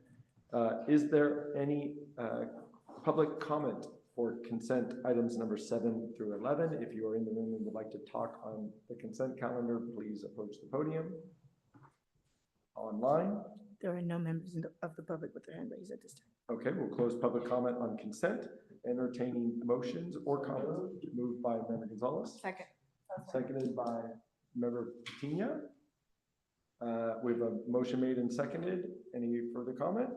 Roll call vote, please. Alameda County. Albany. Yes. Berkeley. Aye. Dublin. Emerville. Aye. Fremont. Hayward. Yes. Lathrop. Livermore. Newark. Yes. Oakland. Aye. Piedmont. Aye. San Leandro. Aye. Stockton. Tracy. Union City. Aye. Pleasanton. Aye. The consent agenda is moved. Excellent. Thank you very much. And with that, we're going to move to the regular agenda. Just to help everyone where we're at, we have items 12, 13, 14, and 16, 17, 18. So 15 is complete. Moving to item 12, the CEO report. Yes. All right, if you could pull that up, this will be a pretty brief CEO report this time around. I know I've taken the liberty of being a little bit more expansive in what I've addressed. This is pretty short. Note that we had an executive committee meeting on December 4th, which covered a number of the items that were in the consent agenda item. We will, as a general process, continue to try to do that, preview items in subcommittees and be efficient with time at regular board meetings and put items on the consent as appropriate. The next XCOM meeting will be on January 8th, so just in the new year at 9 a.m. In terms of new employees, we've had 2 new employees since we've last reported. Claire Huang as a new regulatory analyst in our policy team, and Linda Luong as a new office coordinator. So for meetings in the office, you'll notice a couple new faces there. Really excited to have them join our organization. I won't read their full bios, but it's there. Very well accomplished backgrounds, great additions to the team. So excited to have them join. Last item is Habitat for Humanity related update. This is a topic that we've been really proud about and talked about a couple of times of late. Just wanted to detail a little bit of that partnership. As a reminder, this is a partnership to support a build out called Sequoia Grove, which is in Hayward. It's a fully electric, affordable community. We're specifically the sponsor on those electrification measures related to solar, battery, heat pump systems, induction ranges. We've funded $200,000 over 2 years for that project. Over the course of the next 2 years or so, they'll be in the construction process. We're going to be tracking it closely. You're going to see some interesting videos and such documenting that progress. So stay tuned. We'll release those probably in the CEO report on an ongoing basis. Here, there is a link in the CEO report at the end to sort of our main page on that, and we've already got some good videos and materials organized for that. So really excited for that work. The last thing I wanted to note that's not written up here, Annie briefly touched on, but is noteworthy, sort of hot off the press, so to speak. As I was going up to unincorporated San Joaquin County territory, city of Stockton, to meet with a supervisor that had just talked about the certification process, the operational launch to San Joaquin County, we got a letter of approval from the CPUC to certify them as our newest member. So as of Friday, we are an 18-member Joint Powers Authority, welcoming unincorporated San Joaquin County, and we expect them to most likely assign somebody to this board seat in January, maybe February timeframe. So, yeah.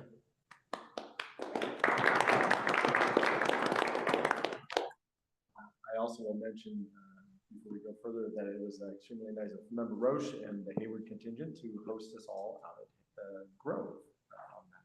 Okay, so with that, are there any questions by any members of the board related to the CEO report in the room? Is Maui on the next list, next one there? Absolutely. Only for members in January. Any questions by any members online? Seeing none, any public comments on the CEO report? No public comment at this time. Open and closed. Any member deliberations, comments related to the CEO report? All right, that concludes that. I'm moving to item number 13, which is the CAC report. Know your acronym day. Thank you very much. For the Community Advisory Committee met this last Monday. Due to that, we talked through 2 items and eventually formed 2 ad hoc committees and discussed the third one. Last time we talked about ad hoc committees and supporting that to support the work plan. Right now, we'll start off with the local development business plan that we heard a lot about this evening. The goal would be to evaluate the previous plan established over 5 years ago, and then review today's information and make recommendations to the CAC and eventually the board on what kind of opportunities might be to expand about the efforts with Ava Community Energy. And so we'll look at that timeframe within 6 months, and we'll have the chair will be Member Lutz with members Landry, Pacheco, and Lakshman, up to 6 members, and recommending that we have an alternate also. So we have succession planning there for any time to change, getting the alternates engaged and involved with the committee. The second ad hoc would be electricity affordability, really looking at that rates and whatever we can do to reduce the cost of electricity, identify opportunities to reduce that cost, making any recommendations to the CAC, and eventually this board with some board support. That will be chaired by Member Bakassoon, with members Harper, Lutz, Weiner, and up to 6 members again with the alternate as well. We did discuss the potential resilience hub ad hoc committee, but I think it's really important to understand what the Emerald City Collective may do with the board approval at the next item, and hopefully lead that into discussion of what can the CAC do to support that effort or be part of it and bring information back to this board for recommendation. And then we can talk more about the Emerald Cities and our interest in the grant that's coming up before you. That's it. I did talk about the annual report interest there, but we discussed it earlier. Thank you. Okay, thank you. Are there any questions by members of the board for the CAC report at this time? Seeing none in the room, any online? Okay. Is there any public comment for the CAC report, item number 13? There is no members of the public with their hand raised at this time. Okay, open and closed. Bringing back for any board member comments related to the CAC report at this time in the room, online. I will mention, having been where we reviewed the CAC work plan, I thought actually the entire exercise in hindsight was a very prudent thing for us to do with the October workshop and then bringing it forward. And then I will mention, and I'm sure everyone saw it when they reviewed their package, but as part of the CAC, they're going to be looking at energy affordability, which I know all of our constituents are extremely concerned about. So these work groups, I think, are an excellent way to try to get some, additional feedback to us on what we can do or do better. So thank you very much, and I'll just elevate that. I appreciate that. Appreciate that, Chair. Okay, with that, we're closing item number 13 and moving to item number 14, Emerald Cities Collaborative, ECC, again, you know your acronym, grant agreement. It's an action item, and you are not. Correct. Well played, sir. No, I am JP Ross, Vice President of Local Development. Heidi helped me put this together and has run this to ground for us, so kudos to her for helping with this. But I'll be presenting tonight, requesting your approval to authorize Howard to negotiate and execute a grant agreement with the Emerald Cities Collaborative. I think we can move to the next slide, please. So we'll quickly review our Resilience Hub initiative and discuss the grant recommendation to Emerald Cities Collaborative and discuss a little bit of the timeline that we've worked through with the grantees. So next slide, please.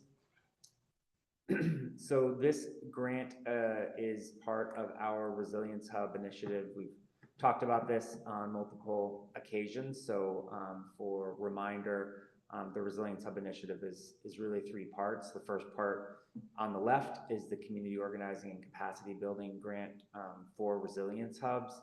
We've talked about how we can work with community-based organizations to help define resilience hubs, help kind of create a set of eligibility criteria for resilience hubs, as well as identifying potential sites within our service territory that would be eligible for the other two elements of our Resilience Hub initiative, the technical assistance, which is the middle box. You all have approved an agreement with a consultant, NV5, to provide up to $2 million of technical assistance for resilience hubs. And then the box on the right, our solar and storage incentive, which will be coming out in 2025. So those are kind of the three legs of the stool.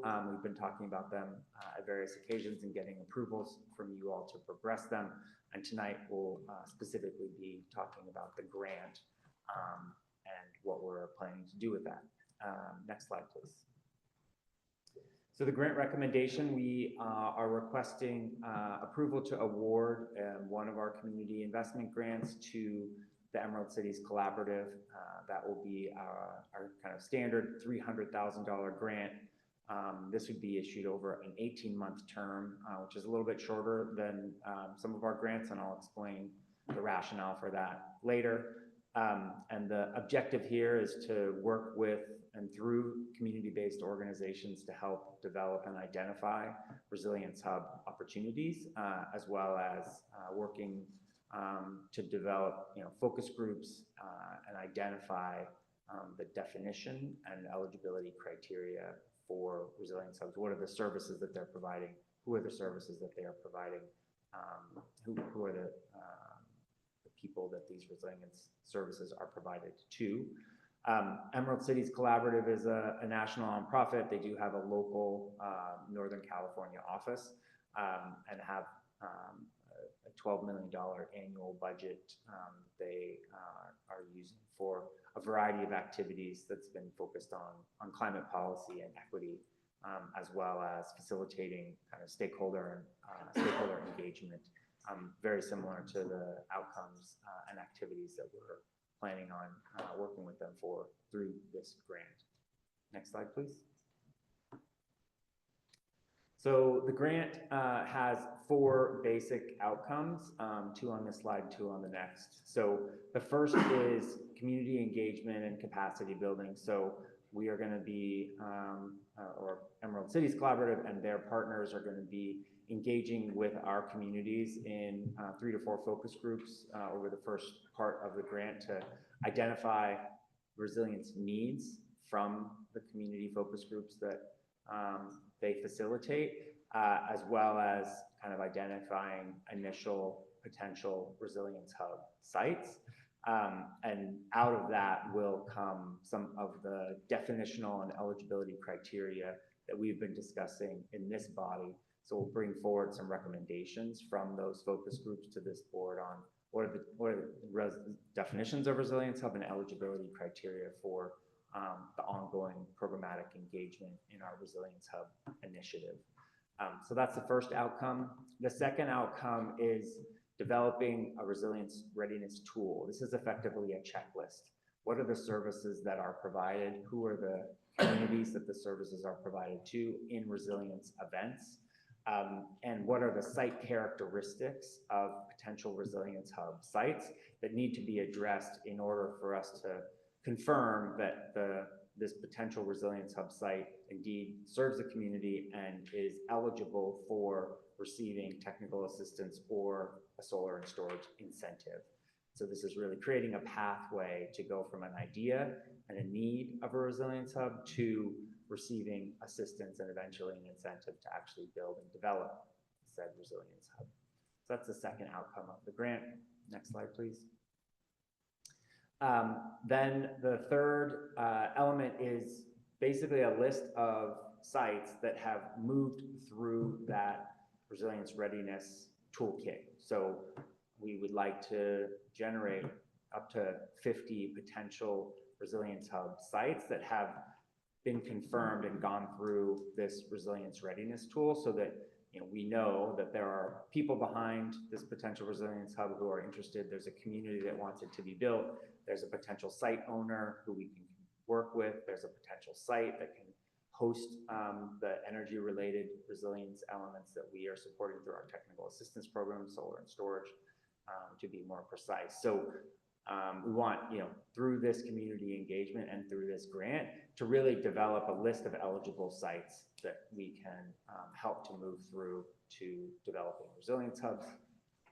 Emerald Cities Collaborative will really be providing kind of oversight and project management and reporting out to us as our kind of lead grantee, and they'll be working with other grantees who we'll be talking about in later slides. So we had originally proposed that this would be a 3-year grant. As we worked with the grantee and really talked about these outcomes, we kind of want to focus on front loading these efforts to the focus group's definition and initial list of sites. We felt like there's a lot of learning that we're going to be gathering out of this engagement. And we wanted to focus on, kind of front loading that community engagement piece, which is why we're proposing to bring this from a 3-year grant to an 18-month grant. And assuming success and assuming we will get some learnings out of this, we can certainly offer additional grants beyond this to develop broader lists of sites that could be moving through this resilience hub kind of technical assistance and solar and storage program. So that's why we're recommending a shorter grant term here. Next slide, please. So Emerald Cities Collaborative, as I mentioned, they're an organization that works across the country, has a substantial budget, so we have confidence that they'll be around to work with us for the next couple of years. They've got a proven track record of managing large-scale grants across multiple years, and a lot of focus also on kind of equity and priority equity communities and doing the type of focus groups and project management work that we're really focused on here. So they are going to be kind of the project manager for some of the other CBOs that will be a part of this grant. We go to the next slide. So a few call outs on other grantees in this proposal. So Local Clean Energy Alliance is one of the grantees. They're going to be lead on kind of developing and initiating the focus groups and doing the outreach to local organizations to populate these focus groups from our communities. And then we also have Collective Resilience. They're going to be focused on some of the case studies, and they've been doing work locally on supporting resilience hubs, so they are playing a role as well. And then there's multiple other CBO partners listed there: APEN, CBE, Communities for a Better Environment, East Oakland Collective, Little Manila Rising in the Central Valley, Reclaim Our Power, to name a few. So you can see the budget here, according to the different CBOs who will be a part of this. We're still working these out, so we've asterisked this because some of these numbers might shift a little bit as we finalize the scope that we are confirming with these partner organizations as we speak. But there's a broad coalition of local community-based organizations who are going to be working with us on this grant. Next slide, please. So here's a list of the evaluation criteria: quality of proposal, the organizational capacity, and their experience on delivering grants similar to what we're requesting. as well as some of the kind of local procurement preferences that Ava has stated in our procurement policy. There's also a high prioritization on our equity priority communities, and certainly with our Resilience Hub work, that's a large element of where we're looking to, from a siting perspective, to focus on our outreach in this grant. Next slide, please. So from a timing perspective, we are now working through our board approval here in December.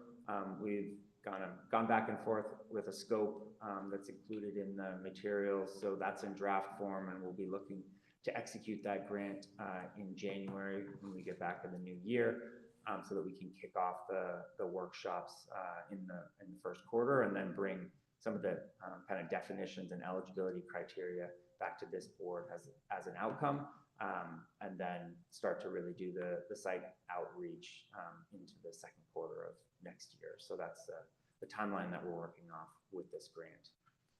So that's the last slide. Again, we're looking for your approval to authorize the CEO to negotiate and execute this grant agreement with Emerald Cities Collaborative. Thank you very much for the staff report. Are there any clarifying questions from members in the room? Yeah, Member Kyle. Going from 3 years to 18 months, the dollar amount is the same, right? Okay, so I'll assume, but I'll ask anyway. The capacity for the organization, for Emerald Cities to do what we need done in half the time as originally thought, they say, yeah, no problem, we could do it, right?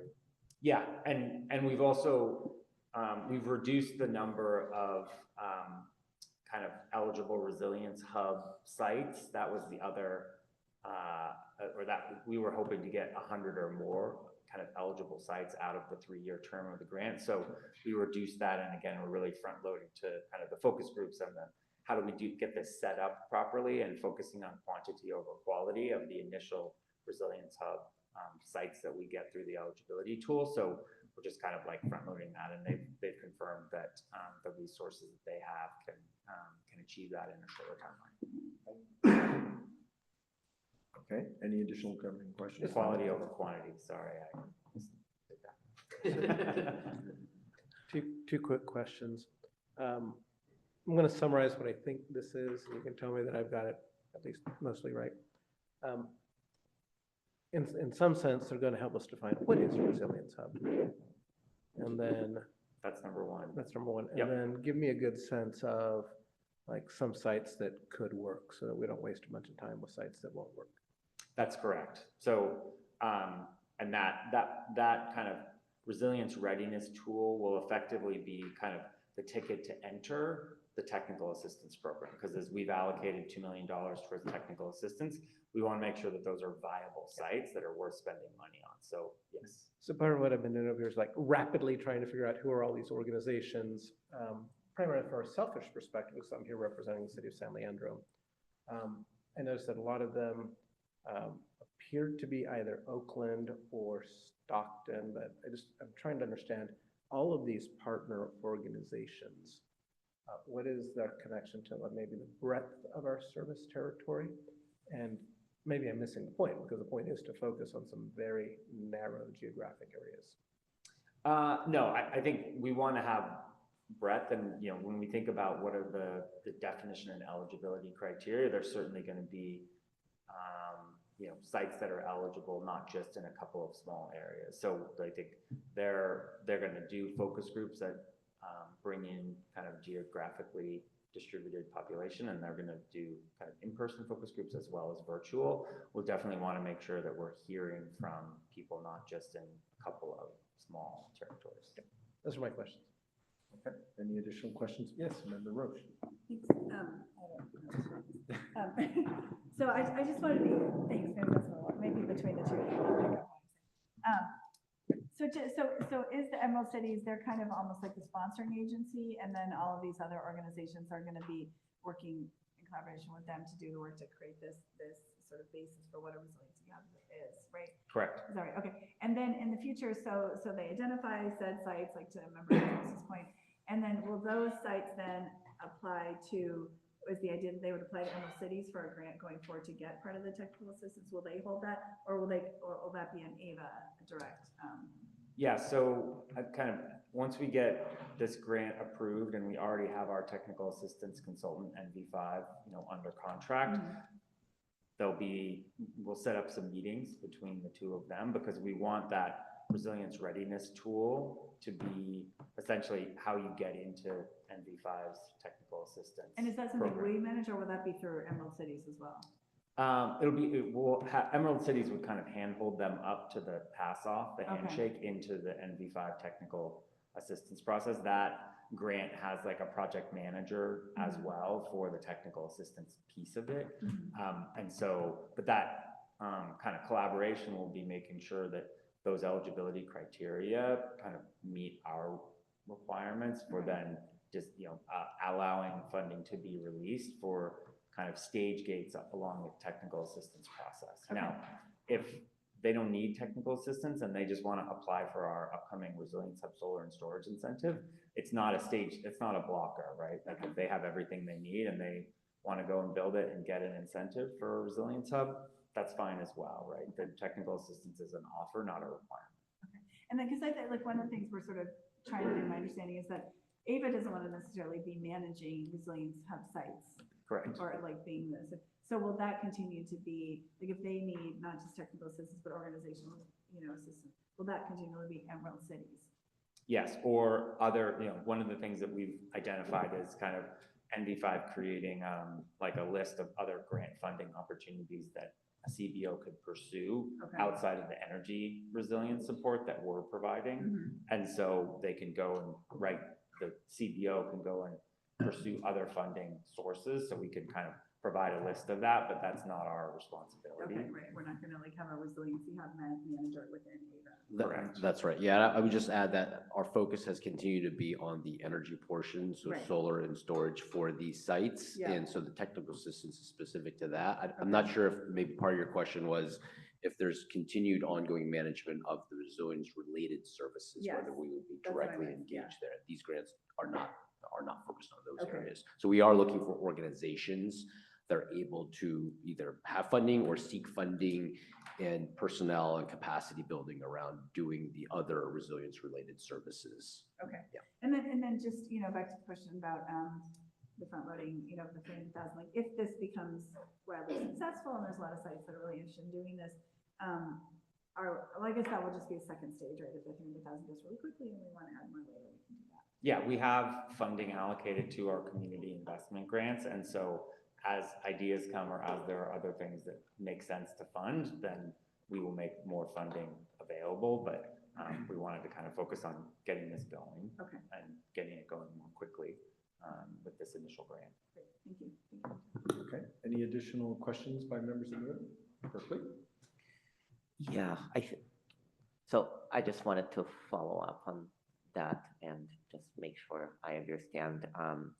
So what we're approving, it's almost like Emerald Cities is the prime, and then underneath there are some subs like LCA, but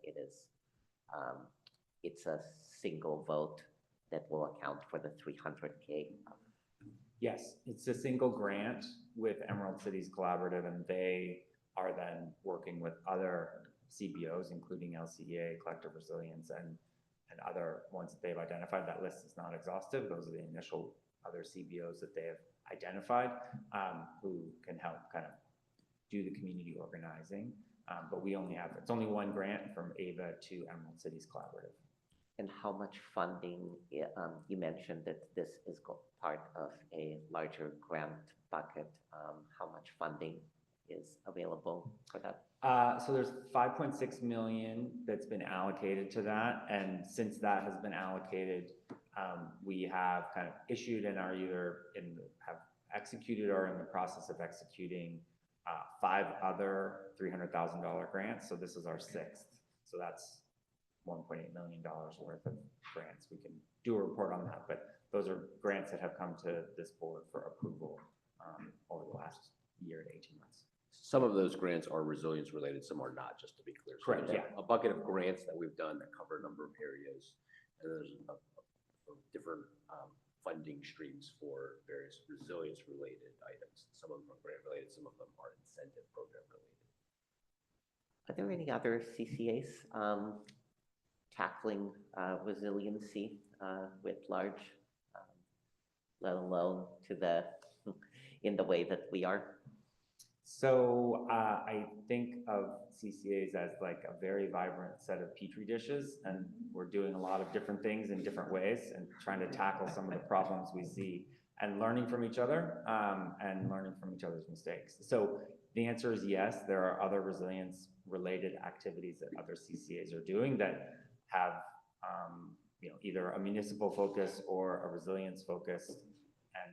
And similarly in transportation and energy efficiency, right? Like there's a lot of different activities that we and our brethren CCAs, different ways that we're approaching the markets. Thank you. Okay. Any additional clarifying questions by members in the room? Seeing none. Any clarifying questions by members online? Seeing none. Going to public comment. If there's any member of the public that would like to speak on item 14, please approach the podium. None online. There is no member of the public with their hand raised at this time. We'll close public comment and bring it back before we go to the members. Does the CAC have any additional comments related to item 14, please? Yes, thank you, Chair, very much. The CAC voted to support this grant to Emerald Cities. There were a couple comments in regards to ensuring any kind of neutrality and organization of any labor, as well as parity to support the entire service territory, specifically regions like Stockton and Tracy, making sure they can reach out, discuss resilient hubs throughout the whole service territory. I think that was an emphasis, and I think JP heard that on Monday as well. And they voted to support a majority, except one though. Wasn't sure why, but okay. Want to be unanimous next time. Free thinker. Okay, with that, is there any comments by members in the room related to the item 14? Yes? Oh, sorry. I think she's pointing to you, Brenda. Yeah. Okay, well, yeah, I'm happy to support this. Emerald Cities has a sterling reputation, and at the appropriate time, I would be happy to move the item. That's right now. I move the item. So moved. So moved. Do I have a second? Second. Seconded by San Leandro. Any additional comments by members in the room? Any additional comments by members online? Seeing none, roll call vote, please. Alameda County, Albany, Yes. Berkeley, Aye. Dublin, Emeryville, Aye. Fremont, Hayward, Aye. Lathrop, Livermore, Newark, Yes. Oakland, Aye. Piedmont, Aye. San Leandro, Aye. Stockton, Tracy, Union City, Aye. Pleasanton. Aye. The item is moved and approved. Thank you very much. That closes out item number 14, and we are proceeding to item number 16. At this time, if I can ask the clerk to allow in our members who are in The meeting room. the As meeting room. attendees. I don't think we have anyone remaining there. Oh, Yes. we've outlasted them. All right, well, since everyone's wearing their ugly sweater for the end of the year party that we're about to have, I will. Your reference. Howard and I didn't really coordinate, so I apologize, but we'll go with this. What we've tried to do is we've tried to provide for the members that are continuing with AVA an opportunity to designate or let us know where they would like to go and what they'd like to do to obviously grow it at the AVA organization as a board member. In addition, though, we have, and thank you, Howard has prepared a staff report showing members leaving. With the CAC, this is a 19-member body, as we've heard, when unincorporated San Joaquin County comes on board. But we are going to have turnover of 8 members during this process. So we didn't realize or anticipate that, and it's a little hard to know where everything will shake out. So we're going to try to see if there's support to do step 1, which is members that are continuing. And then once new members are seated in January, we'll look at seating them to the new positions. In addition, I will mention that the chair of AVA position sometimes has been 2 years, sometimes has been 1. But we will look to see where the members want to go with that. I would like, just as a chair's prerogative, that we look at how to continue sustainability of the leadership team, if we will call it that, for lack of a better characterization, as a conversation in March or April, so that we start building that, and also so that we have representation across the territory of Ava. That's something that Howard and I have been trying to work on in our little tenure here as more territories come online. So with that, I think maybe I'll do the thank you to the members leading. Could I make one clarification or revision?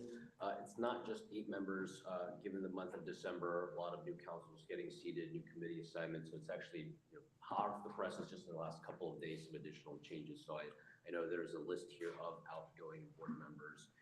In addition to that, I believe Director Bedoya, who was on earlier, but has dropped, is transitioning out. I know that Director Jorgens, who is here, has informed us that he will be transitioning out as well.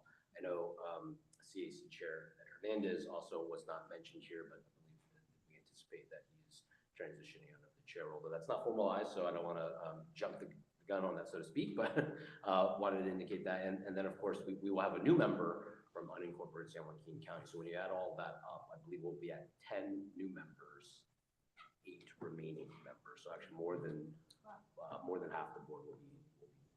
Which is exactly what we tried to prevent numerous times. So great to see so little of it. Job well done, guys. That's why Howard and I are here, because we don't know who to blame. So I'll just maybe say and start it off, but I do want to provide an opportunity for any board member who's leaving to say some words. But the item 16 is actually to seat the people on the committees. It should be pretty consistent with what the members who are continuing did indicate to us. So maybe we dispense with that action item that we need to cover, and then we allow the outgoing members to speak. I think that way we take care of the business and then do that. So with that, it's on the staff report. There's a second page, but that page is us trying to plot out the future, but then we realized that we have to see who's seated. So it's not relevant at this time. Can I also know a couple other small changes? You should have done the item. I apologize, but I given those additional changes that I noted. Yes, please. The FAP committee obviously is not totally up to date, and the market regulatory legislative subcommittee is not totally up to date as well. So Director Bedoya and Director Jorgens are listed there, but obviously we have some last minute changes there. But it's on page 1 and 2, not 16A for the action item, correct? It is on here incorrectly listed as a result of that.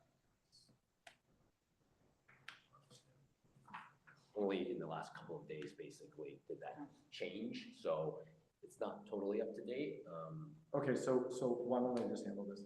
So I'll move that we appoint according to the staff report with the change of Bedoya and Jorgens being excluded as amended with that change. Second. Okay, seconded by Member Coutinho. Any open public comment on this online? No members of the public with their hand raised. Open and closed. Any questions?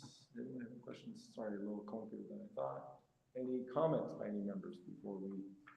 Seeing none, we have a motion and a second. Roll call vote, please. Alameda County, Albany, Yes. Berkeley, Aye. Dublin, Emeryville, Aye.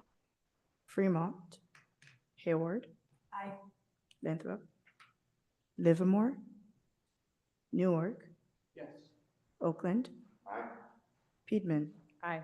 San Leandro, Aye. Stockton, Tracy, Union City, Aye.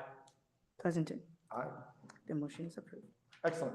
So I'll just, as chair's prerogative, I'm going to give Member Calv the first opportunity to say any words in his, I presume, last meeting, since we keep saying last meeting, Yes. he keeps showing up.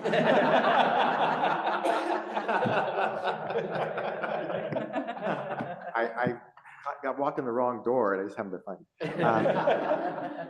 Okay, so thank you, Mr. Chair.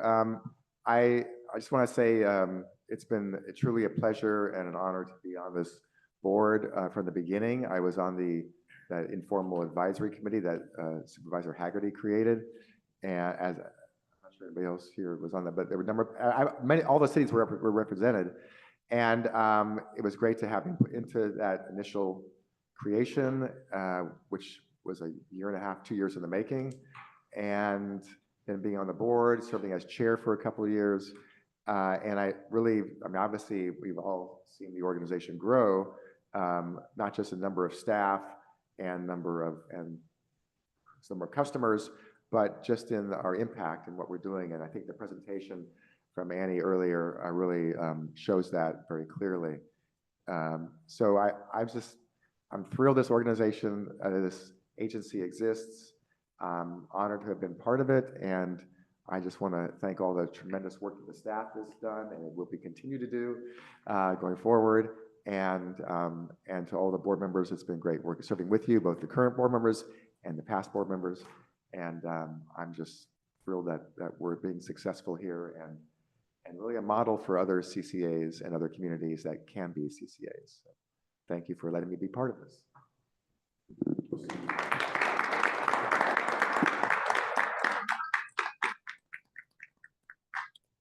Normally we're gonna roast, so we'll see it, but I'll let Member Patino go next, if you don't mind. You don't mind. Yeah, it was a pleasure meeting you again in person.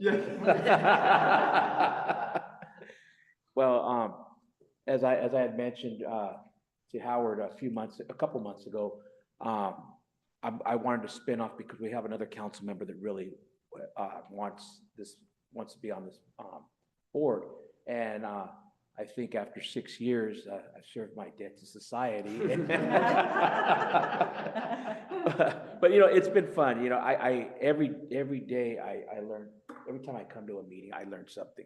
I now know what a Schweck is. But it was neat because just that we had the LDBP presentation, because you forget a lot of the stuff that we did. I mean, Dan, you remember, Ed, you were there. You forget about all this stuff because all this, it's like, but then we have our regular council assignments and our regular day jobs and everything else. And we forget how much this organization has grown, how influential it is. All the things that have happened, in 2020 with the lockdown. Ed and I were just talking about when the Schweck was being built. We actually did a tour up there. I took my daughter, I think she was 13 or 14, and one of the base of the window was on the side. My daughter stood there, and I still have the picture. She was this little thing, and a big wall. She was amazed. One of the few times she thought my job was cool, and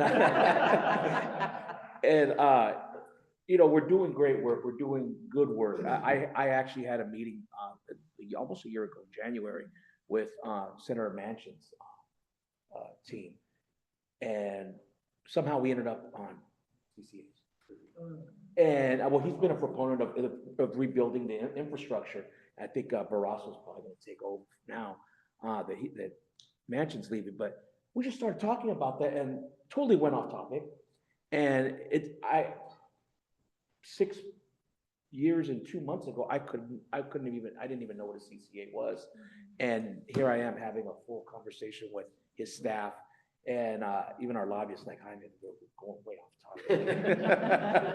But, I'm saying, I guess I'm saying adios, but I'm not saying goodbye because I'll still be the alternate. So you'll still see me every now and then. So don't chase me away if you see me. So I just, you got a good team here. You got good people, on the board. I just want to say one more thing. We went through the COVID era, and then 2 years ago, we had a major shakeup in our board. A lot of people didn't come back; they were reassigned. So I stayed, and I was the other council member, Scott Sakakahara. He actually wanted to come on last year. I said, well, I don't think we're ready yet. I think I had actually served on 3 ad hoc committees that prior year. Everything was crazy. And I'm glad I did it because we changed CEOs. We have, we have San Joaquin County coming on. But I think right now, if I get off the train now, I'm not gonna get off, so, it's time. So, I'm busy, Juan, Dan knows, the work I'm doing with Cal Cities, I'm still on the board of directors there. National League of Cities, I'm on the board of directors there. And, so I have a full agenda, and it's time to just hand this off. And, it's gonna be in great hands. And thank you for the opportunity. It's been a blessing. I've learned so much. Thank you.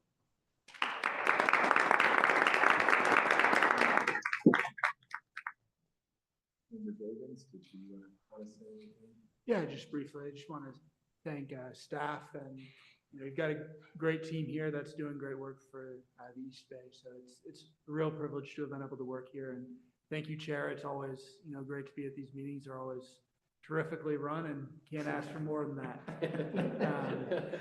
Only questions. Newark will be represented moving forward by Councilmember Julie Del Catancio, who's going to do a great job on this board. And I'm lucky enough to be able to continue to be the alternate, and we'll always enjoy coming here and working with all of you when I get the chance. So.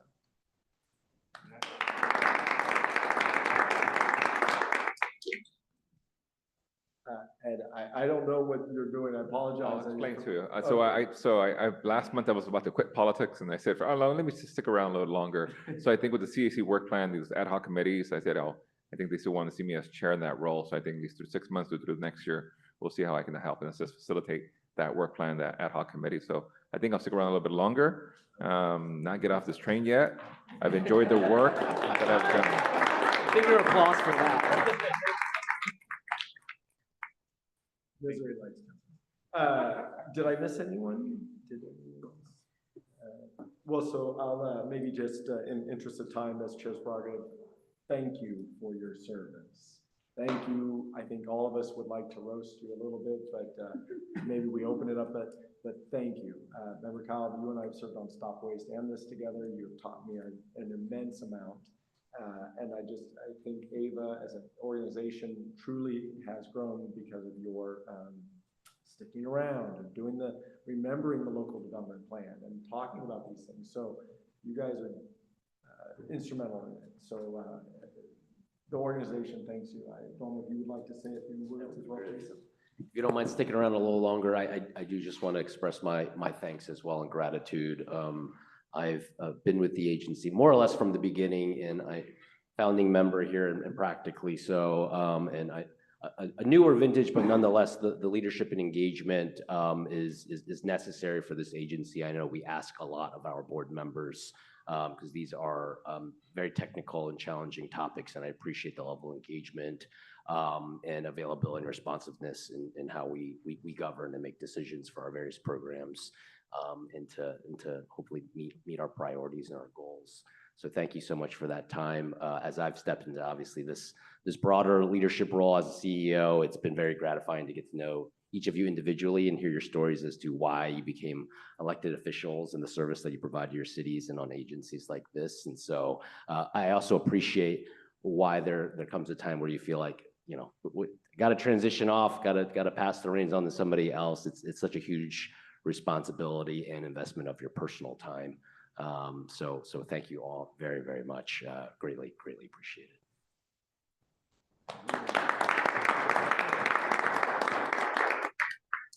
Okay, if no one has anything else, we'll close out item number 16, and we'll be proceeding to item number 17, which is board member and staff announcements, including requests to place items on future board agendas. Are there any additions by anyone in the room or online? Any public comment on item 17? No public comment. Open and closed, brought back to the board. Any comments?